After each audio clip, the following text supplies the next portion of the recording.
Barack Obama in 2004 was totally unknown. People were saying, I don't know who this guy is. I wonder why they picked him.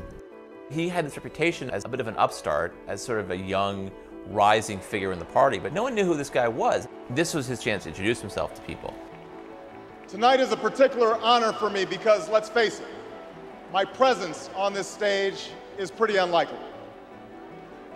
My father was a foreign student, born and raised in a small village in Kenya. What makes a great political speech is if you can somehow fold your story into this larger American story. The next thing he says is about his mother's family. His grandfather fought in World War II. He used the GI Bill. They settled in Kansas, so white people could say, he's just like us. My parents shared not only an improbable love, they shared an abiding faith in the possibilities of this nation. I stand here knowing that my story is part of the larger American story, that I owe a debt to all of those who came before me, and that in no other country on earth is my story even possible. Going into this speech, we've had 4 years of George Bush, and we felt as a country like we've grown further apart. 2004 was very much a divisive partisan race. Obama's speech is in some ways an antidote to that. Alongside our famous individualism, there's another ingredient in the American saga, a belief that we're all connected as one people. If there is a child on the south side of Chicago who can't read, that matters to me even if it's not my child. If there's a senior citizen somewhere who can't pay for their prescription drugs and having to choose between medicine and the rent, that makes my life poor even if it's not my grandparent. It is that fundamental belief, I am my brother's keeper, I am my sister's keeper, that makes this country work. E pluribus unum, out of many, one. He gives a speech that presages his entire political message of 2008, which is this sort of post-partisan argument. Now, even as we speak, there are those who are preparing to divide us. The spin masters, the negative ad peddlers, who embrace the politics of anything goes. Well, I say to them tonight, there is not a liberal America and a conservative America. There is the United States of America. Obama was born with two great gifts.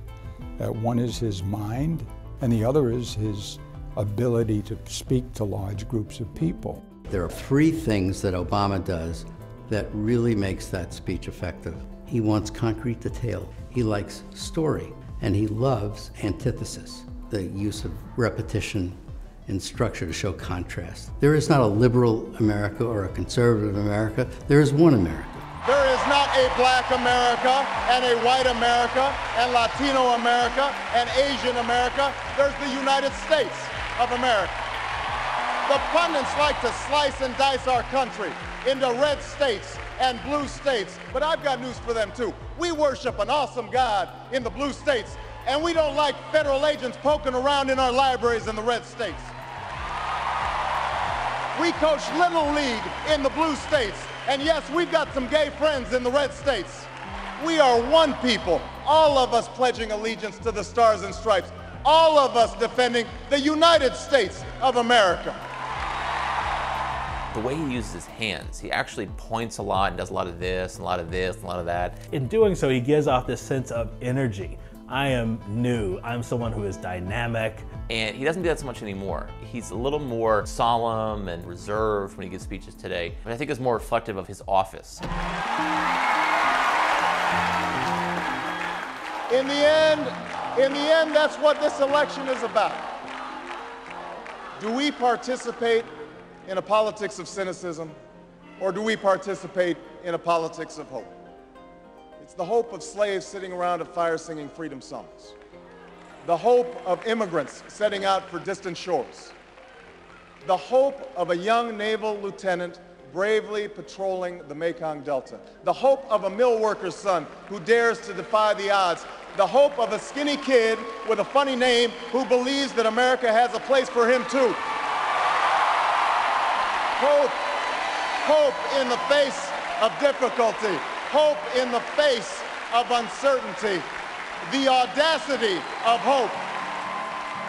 His appearance at that convention, which was the best speech of the convention, better than John Kerry's, was electrifying, and without it, he wouldn't be president.